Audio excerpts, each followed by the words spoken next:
A single mother agrees to be a caregiver to a millionaire son with disability.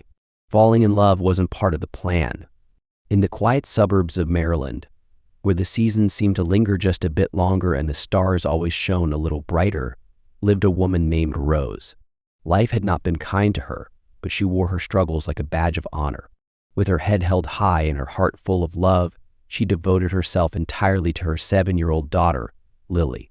To Rose, Lily was everything, her beacon of light in a world often shadowed by uncertainty. But even love, as pure and fierce as a mother's, couldn't pay the bills. Rose worked tirelessly, waitressing by day, cleaning houses by night, yet the ends never quite seemed to meet. The small apartment they called home was warm but modest, its walls bearing the faint cracks of time and struggle. The hum of the refrigerator and the occasional laughter from Lily were the only constants in Rose's life, grounding her in the face of unrelenting hardship. Rose's days often began before dawn, her alarm clock slicing through the silence of their small Maryland apartment. She'd wake to the soft sound of Lily's steady breathing, her daughter's innocent face tucked beneath a blanket worn thin from too many washes. For a moment, Rose would linger, letting the peace of Lily's slumber anchor her before the chaos of the day took hold. Her mornings were a whirlwind, pouring cereal into mismatched bowls, tying Lily's shoelaces, and rushing out the door to drop her at school. From there, Rose would begin her double shifts, waitressing at a local diner during the day and cleaning houses at night. It was exhausting, soul-draining work, but Rose never complained. She couldn't. She had no one to hear her, no one to share the burden. And so she pressed on, one day blurring into the next. Her life hadn't always been this way. Once, Rose had been a dreamer, her heart full of hope and her future stretched out like an open road. She had married young, swept off her feet by a man who promised the world. But promises are fragile things, and hers had shattered the day he walked out, leaving her with nothing but a toddler on her hip and a heart full of questions. That was 5 years ago. Since then, Rose had learned to survive on sheer determination and an unwavering love for Lily. Yet survival wasn't living. Rose knew that. Her bills piled higher every month, her dreams of giving Lily more, a stable home, opportunities, a future felt as distant as the stars. Each time she saw Lily coloring on scraps of paper or playing with toys salvaged from thrift stores, her heart ached. But what could she do? Her hands were tied, her options limited. Or so she thought. One evening, as Lily sat cross-legged on the floor sketching flowers, Rose thumbed through the local newspaper. It was mostly habit, an idle distraction from the gnawing worry that lived in her chest. But then, her eyes caught an ad, small and unassuming, nestled between notices for yard sales and job postings. Live in caregiver needed, competitive salary. Must be patient and compassionate. Experience preferred. Her heart fluttered. Competitive salary. Patient and compassionate, she fit the description perfectly, or so she hoped. But the job wasn't without its challenges. It was for a special needs child, and the employer was Pearson Harlow. Pearson Harlow. The name carried weight in Maryland, spoken in equal parts awe and pity. As a self-made millionaire, Pearson was known for his sharp business acumen and even sharper temper. 2 years ago, tragedy had struck the Harlow family. His wife had died in a car accident, leaving behind an 8-year-old son, Luke, with autism. The boy's needs were great, and Pearson's ability or willingness to meet them was widely questioned. Rose stared at the ad, her mind racing. This could be the opportunity she'd been praying for, a way to escape the relentless grind, to give Lily a better life. But was she ready for the responsibility? The answer didn't come easily. As if sensing her mother's hesitation, Lily looked up from her drawing. "Mommy, what's wrong?" she asked, her voice as light as her smile. Rose hesitated, then folded the paper in her lap. "It's a job, sweetheart. A big one. I'm just not sure if I'm good enough for it." Lily tilted her head, her young eyes filled with wisdom beyond her years. "You're good enough for anything, Mommy. You always are." Her daughter's words settled over her like a warm blanket, filling the cracks in her resolve. That night, with trembling hands, Rose dialed the number. When a deep, clipped voice answered, she almost hung up. But she didn't. She introduced herself, and within days, she found herself standing at the gates of the Harlow estate. The mansion was every bit as intimidating as she had imagined. Its tall iron gates swung open with a slow groan, revealing a winding driveway that led to a house larger than anything Rose had ever seen. The building loomed over her, its pristine white walls and grand columns exuding wealth and power. But there was no warmth. The house felt more like a monument than a home. Pearson met her at the door, his piercing blue eyes sharp enough to cut glass. He was tall and impeccably dressed, his tailored suit a stark contrast to the exhaustion etched into his face. "You're Rose?" he asked, his tone as brisk as the November air. She nodded, suddenly acutely aware of the scuff marks on her shoes and the worn edges of her coat. "This way," he said curtly, leading her inside. The foyer was cavernous, its marble floors gleaming under the soft light of an ornate chandelier. But the beauty of the place was cold, sterile, as if it had been frozen in time the day his wife had died. Then Rose saw him. Luke. He sat cross-legged on a large rug, a puzzle spread out before him. His small hands moved with meticulous focus, his expression unreadable. He didn't look up when they entered, but Rose felt his curiosity in the way his fingers slowed. Pearson glanced at the boy, his expression softening just for a moment before hardening again. "That's Luke," he said, his voice devoid of emotion. "He doesn't warm up to people easily." Rose nodded, her heart breaking for the quiet child on the floor. She took a tentative step closer, kneeling to his level. "Hi, Luke," she said softly, her voice warm and inviting. "I'm Rose." Luke paused, his fingers hovering over a puzzle piece. For a brief second, his wide, curious eyes met hers. It was fleeting, but it was enough. Rose smiled, feeling a spark of connection in that brief moment. As she rose to her feet, Pearson cleared his throat. "I'll be in my office. You'll have your hands full," he said before walking away, his footsteps echoing down the long hallway. Rose watched him go, her chest tightening with both frustration and determination.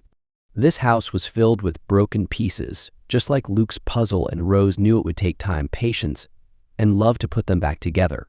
She wasn't sure how she'd do it, but as she looked back at Luke, she knew she had to try. For him. For Lily. And perhaps, though she didn't yet realize it, for herself as well. The first days at the Harlow estate were quiet, almost eerily so. The house, with its endless hallways and towering ceilings, seemed to swallow every sound. Rose's footsteps echoed softly as she moved through the pristine rooms, each space immaculate yet devoid of life. The mansion felt more like a museum than a home. Luke, too, was quiet. He spent most of his time in his playroom, surrounded by puzzles, books, and a small keyboard. Rose observed him from a distance at first, careful not to intrude. He had a way of curling into himself, his small frame hunched as if he were trying to disappear. But his hands were always busy. Whether it was fitting puzzle pieces together or gently pressing the keys of the keyboard, there was a precision to his movements that fascinated her. One afternoon, she sat on the floor a few feet away, picking up a puzzle piece and holding it out to him. "May I help?" she asked softly. Luke paused, his wide eyes flicking to hers for a split second before returning to the puzzle. He didn't take the piece, but he didn't pull away either. It was a small moment, but to Rose, it felt like the first crack in the wall he'd built around himself. She began to notice the little things that brought him comfort. The way his fingers lingered on the smooth wood of the puzzle pieces. The soft hum he made when he sat at the keyboard pressing random keys. Music seemed to soothe him, she realized. One evening, she found an old children's songbook tucked away on a shelf. Sitting beside the keyboard, she began to play a simple tune. At first, Luke stayed where he was, perched on the edge of the room.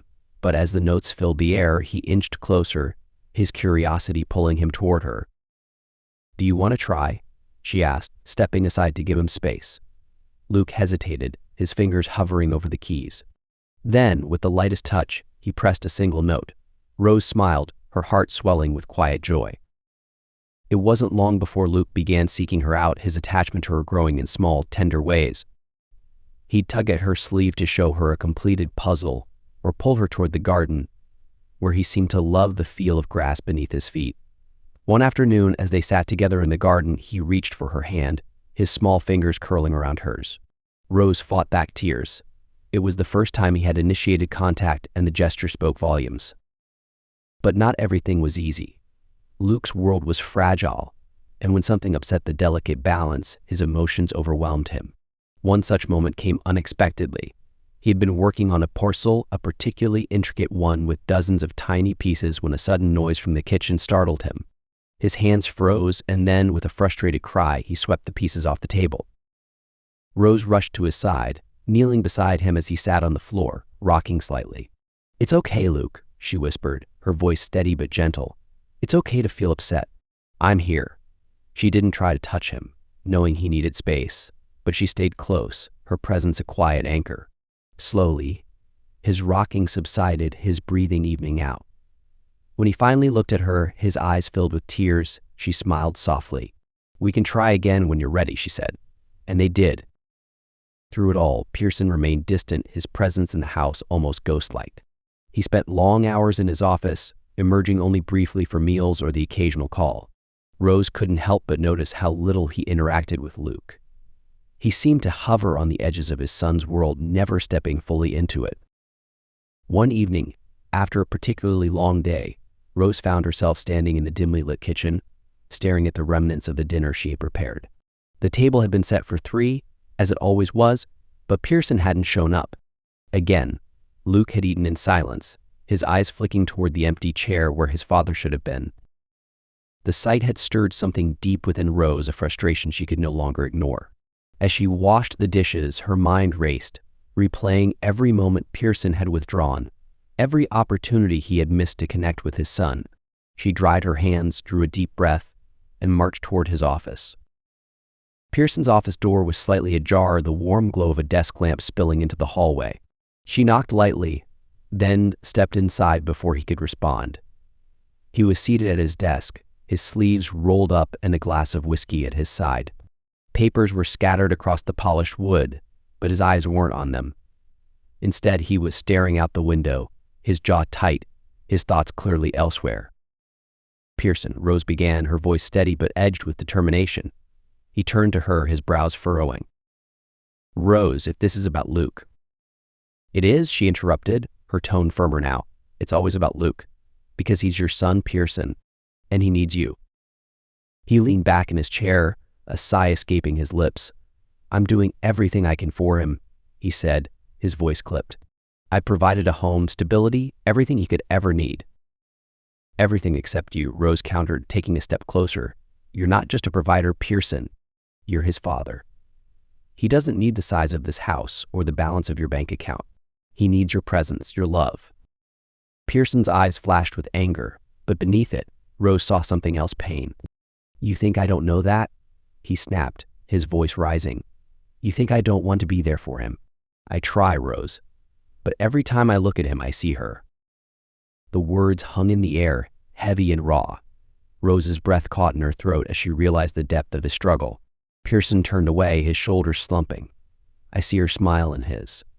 I hear her laugh when he giggles. And it reminds me that she's gone, and it's my fault. For a moment, the only sound was the ticking of the clock on the wall. Rose softened, her frustration giving way to empathy. "It's not your fault," she said gently. "Accidents happen, Pearson. You didn't choose this. But Luke, he's still here, and he's waiting for you to come back to him." Pearson closed his eyes, his jaw tightening as he fought back the emotions threatening to break through. "I don't know how," he admitted, his voice barely above a whisper. "I don't know how to be what he needs." Rose stepped closer, her voice steady but kind. "You start small. You sit with him while he plays. You listen to him, even if he doesn't have the words to say what he feels. You don't have to be perfect, Pearson. You just have to be there." Pearson turned to her, his eyes glassy, his defenses cracking. "Do you really think that's enough?" "I know it is," she replied, a faint smile softening her features.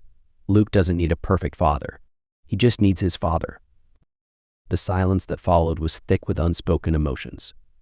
Pearson looked away, his gaze drifting toward a framed photo on his desk. It was of his wife, her arms wrapped around a much younger Luke, her smile radiant. The memory was bittersweet, tugging at the edges of his heart. "I failed her," he murmured, his voice trembling. "I failed both of them." "No," Rose said firmly, stepping closer. "You're still here, Pearson. That means you still have a chance to make things right. But it starts with you choosing to show up." Pearson's head dipped, his hand running through his hair as he wrestled with the weight of her words. Rose could see the battle raging within him, the fear, the guilt, the desperate desire to be better. Over the next few days, Pearson began to try, albeit reluctantly. He joined Luke in the garden one afternoon, sitting stiffly on a bench, while the boy played with his toy cars. His attempts were clumsy, awkward even, but Rose saw the way Luke's eyes lit up at his father's presence. It was a start. But progress was slow, and Pearson's temper often flared.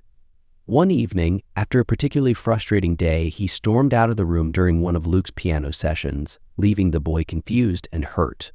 Rose found him in the library, pacing like a caged animal.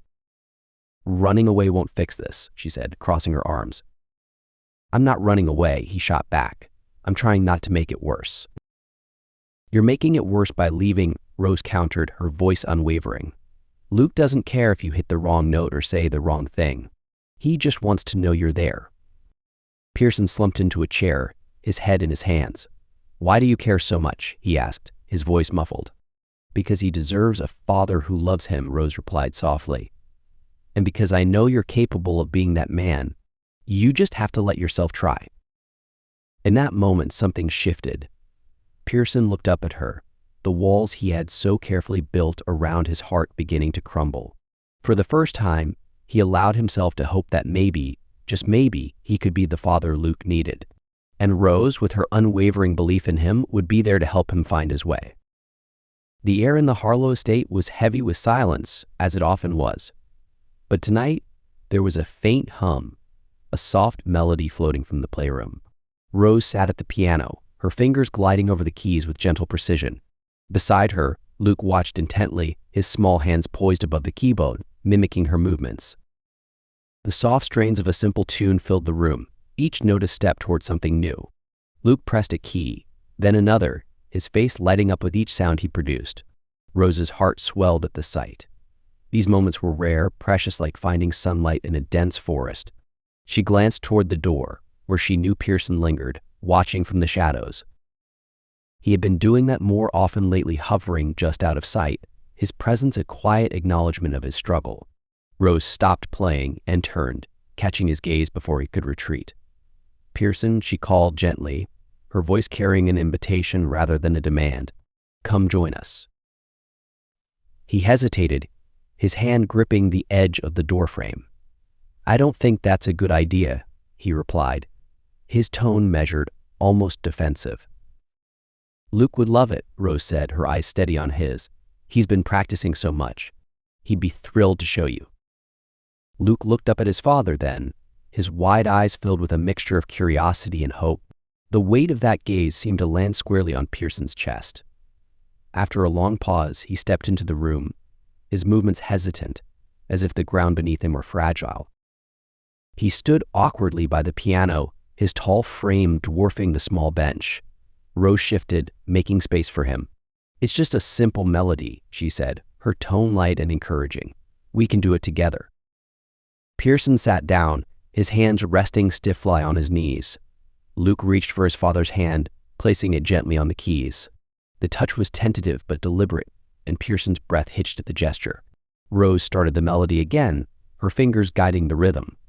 Slowly, Pearson joined in, his movements clumsy but earnest. Luke giggled a soft, musical sound that broke through the tension in the room. Pearson froze, his eyes snapping to his son. It was the first time he'd heard Luke laugh in, he couldn't even remember how long. The sound was like a key turning in a long locked door, and something inside him shifted.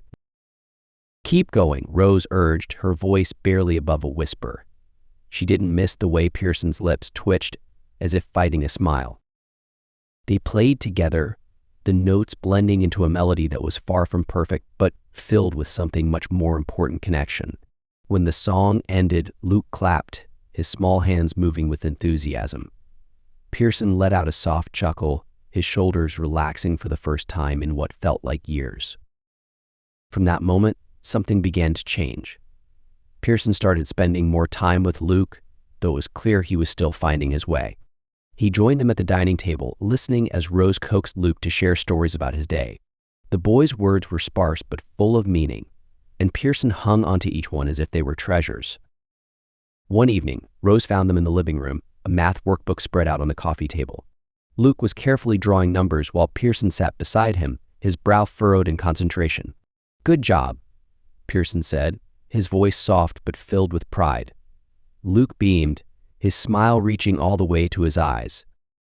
Rose watched from the doorway, her chest tightening with a mix of emotions. It was progress not just for Luke, but for Pearson as well. She could see it in the way he leaned in, the way his voice softened when he spoke to his son. The distance between them was slowly, steadily shrinking. At mealtimes, Pearson began to linger, engaging Luke in simple conversations. Rose would gently guide the exchanges, offering encouragement when either of them faltered. "What's your favorite thing about school, Luke?" Pearson asked one evening, his tone hesitant but genuine. Luke thought for a moment, then replied, "Recess." Pearson chuckled, nodding. "That was my favorite too." Rose couldn't help but smile, her heart warming at the sight of their budding connection. She knew how much effort it took for Pearson to break through his own walls, and she admired his courage, even if he didn't see it that way. The turning point wasn't a grand, dramatic moment. It was a series of small, quiet victories, shared smiles, exchanged words, lingering moments of understanding. Each one added another brick to the bridge they were building, a bridge that Rose knew would one day carry them across the chasm that had kept them apart for so long. And through it all, Rose remained a steady presence, her encouragement gentle but unwavering. She celebrated their progress, no matter how small, and reminded Pearson that he didn't have to be perfect, he just had to be present. Little by little, he was learning that was enough, and for the first time in years, the Harlow estate felt like a home filled with hope. The days in the Harlow estate began to feel lighter, as though the weight of the past was finally lifting. Luke's laughter became a regular part of the air, soft and pure, weaving through the once silent halls. But it wasn't just Luke who was changing, Pearson was too. And somewhere in the quiet moments, as the shadows of grief receded, something unspoken began to grow between him and Rose. It started late one night, after Luke had gone to bed. Rose was in the kitchen, cleaning up the remnants of their latest adventure, baking cookies. Flour dusted the countertops and smudged her cheeks, but she didn't mind. The mess was worth it. Luke had been beaming with pride as they pulled the slightly uneven cookies from the oven. As she wiped the counter, Pearson appeared in the doorway. His tie loosened, the exhaustion of the day etched into his face. "Still working?" he asked, his voice quieter than usual. Rose glanced up, surprised to see him. "Not for much longer," she replied, gesturing to the cookies cooling on the rack. "Want one?" He hesitated, then stepped into the room, taking a seat at the island. "Luke seemed happy tonight," he said, his tone carrying a mix of surprise and gratitude. Rose smiled, sliding a cookie across to him. "He's thriving, Pearson. He's opening up, finding his voice.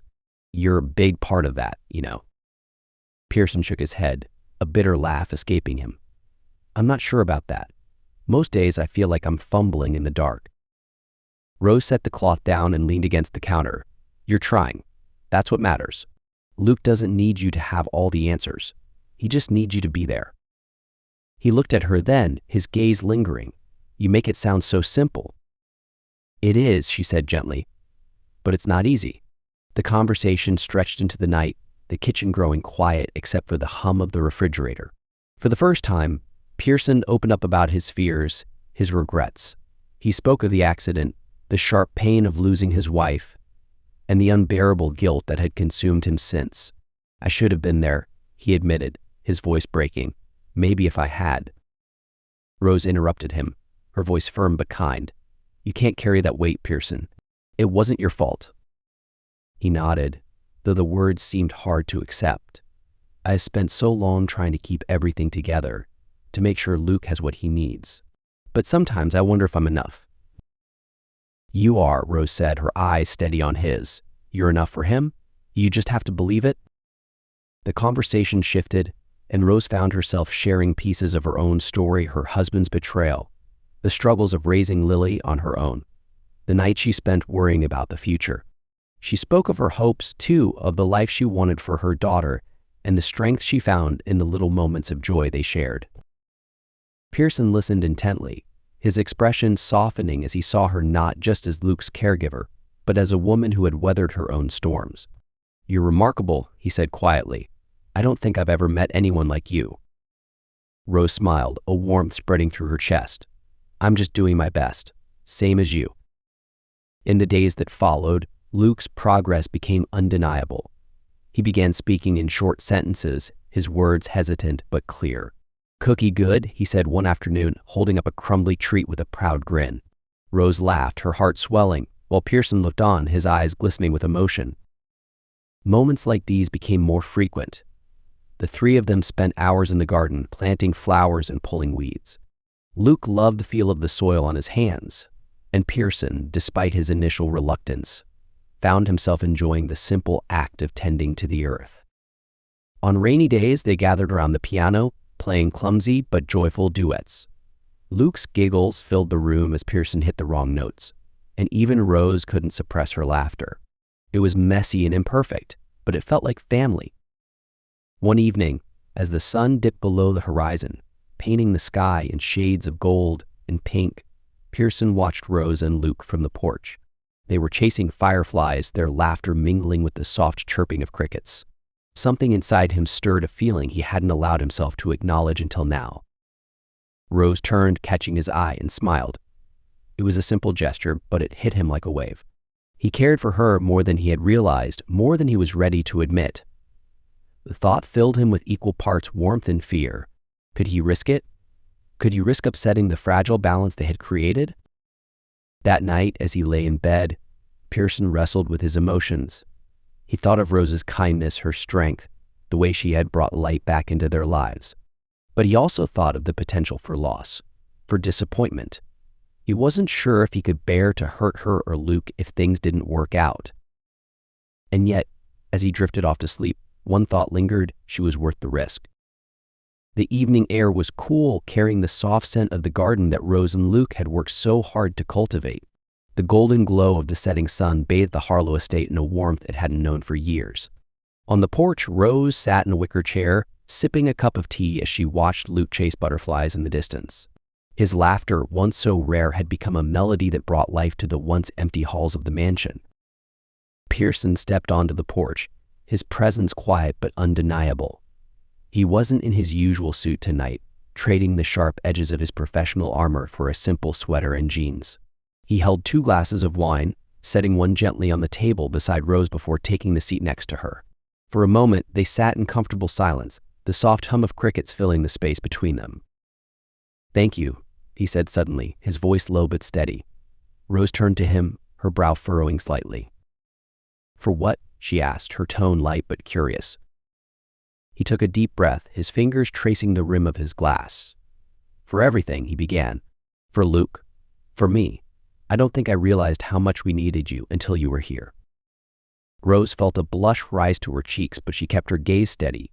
"You've come a long way, Pearson. Both of you have." He nodded, his eyes fixed on the horizon. "I didn't think it was possible," he admitted. "For so long I felt stuck, like I was drowning in guilt and grief, unable to move forward. But you brought light back into this house. You showed me that it was okay to feel, to try, to hope." Rose's chest tightened at the raw emotion in his voice. "You've done the hard work," she said gently. "You've been there for Luke. That's what matters." He turned to her then, his eyes soft but filled with intensity. "It wasn't just Luke, Rose. You've changed me too. You've made me want to be better, not just for him but for myself. And for you." The words hung in the air, heavy with meaning.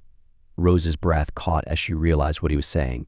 "Pearson, I know it's a lot," he said quickly, his voice tinged with vulnerability. "And I don't expect anything from you. I needed you to know how I feel. You've become such an important part of our lives. You've given us something I thought we'd lost forever: hope." Rose looked away, her mind racing. She hadn't expected this, not now, not like this. Her heart ached with a mix of emotions, gratitude, fear, and something she wasn't quite ready to name. "Pearson," she began carefully, what we've built here, it's so fragile. Luke is still finding his footing. Lily is still adjusting. I'm scared of what could happen if we rush into something." "I know," he said softly. "I know we have to be careful for them and for ourselves. But I also know that I don't want to lose what we found here, I'm willing to take things slow, Rose. As slow as you need. She met his gaze, her heart swelling at the sincerity in his words. Okay, she said finally, her voice barely above a whisper. But we take it one step at a time. For Luke. For Lily. A faint smile crossed his lips, relief and hope mingling in his expression. One step at a time, he echoed. At that moment, Luke ran up to them, his cheeks flushed and his hair tousled from the wind. He held a small butterfly in his hands, its wings fluttering gently. Look, he exclaimed, his voice filled with pride. That's beautiful, Luke, Rose said, her smile widening. Luke glanced between her and Pearson, his eyes thoughtful. Then, as if it were the most natural thing in the world, he said, family. The word was simple, yet it carried the weight of 1,000 unspoken emotions. Rose's breath caught, her eyes welling with tears. Pearson froze, his gaze locked on his son. For a moment, the world seemed to stand still. Then Pearson leaned forward, his voice trembling as he spoke. Yes, Luke, we're family. Rose reached out, placing a hand on Luke's shoulder as he beamed at them both. The three of them sat there, the quiet hum of the evening wrapping around them like a warm embrace. In that moment, the fractured pieces of their lives began to fit together, forming something whole, something beautiful. It wasn't perfect, and it wouldn't be easy. But for the first time, Rose felt a deep certainty that they were exactly where they were meant to be, together, as a family. The Harlow estate, once cold and quiet, now radiated with life. The grand halls that used to echo with emptiness were now filled with the sounds of laughter and joy. Luke's giggles, once rare and fleeting, now bubbled freely, a melody that warmed every corner of the house. His progress was remarkable. His words were no longer hesitant whispers but confident expressions of his thoughts and feelings. Each milestone was celebrated with unbridled pride, every small victory a testament to the love and patience that had become the foundation of their lives. The garden, once overgrown and neglected, now bloomed with vibrant colors. Luke's favorite flowers, sunflowers and marigolds, swayed gently in the breeze, planted with care by his own small hands. Rose often found him there, crouched beside the flower beds, whispering to the blooms as though they were old friends. And more often than not, Pearson was there too, kneeling in the soil, his once pristine suits replaced by casual clothes and a newfound sense of ease. Inside, the house had transformed from a museum of grief into a warm, welcoming home. The once immaculate living room was now scattered with Luke's toys and Lily's sketches, her colorful drawings taped proudly to the walls. The kitchen, once sterile and unused, was now the heart of the home. It smelled of freshly baked cookies and the comforting aroma of shared meals. Rose and Pearson had settled into a rhythm, a partnership forged through trust and mutual respect. They worked together seamlessly, balancing the needs of Luke and Lily while carving out moments for themselves. Late at night, when the children were asleep, they would sit on the porch, talking about their days, their dreams, and the unexpected path that had brought them together. Pearson, once guarded and distant, had softened. His once cold eyes now held warmth, especially when they rested on Luke or Rose. He wasn't perfect, no one was, but he had learned to forgive himself, to let go of the guilt that had weighed him down for so long. Rose had been his guide in that journey, her quiet strength and unwavering belief in him lighting the way. For Rose, life had taken a turn she hadn't dared to dream of. She had found not just a job, but a purpose, a family. Lily, her precious daughter, had blossomed in this new environment, her laughter mingling effortlessly with Luke's. Watching them together, Rose felt a peace she hadn't known in years. She had taken a leap of faith, and it had led her to a place where love and healing intertwined. On a particularly sunny afternoon, as the family sat in the garden, Luke picked up a drawing Lily had left on the table. It was a picture of all of them, Rose, Pearson, Luke, and Lily standing under the sunflower arch. Above their heads, in Lily's careful handwriting, were the words, "Our family." Luke held the picture up, his small face glowing with pride. "Family," he said, his voice steady and sure. Rose's throat tightened, her eyes brimming with tears. Pearson reached for her hand, squeezing it gently as they exchanged a look filled with gratitude and love. It was a word that had once seemed distant, almost unattainable. Now it was their reality. As the sun dipped below the horizon, painting the sky in hues of gold and lavender. Rose reflected on how far they had come. The journey had been anything but easy, but it had been worth every struggle, every tear, and every moment of uncertainty. The Harlow estate wasn't just a house anymore, it was a home. A place where love had triumphed over loss, where hope had grown from the ashes of despair. And as Rose looked at the faces of her family, she knew one thing for certain: healing and love often come from the most unexpected places, but when they do, they have the power to transform everything.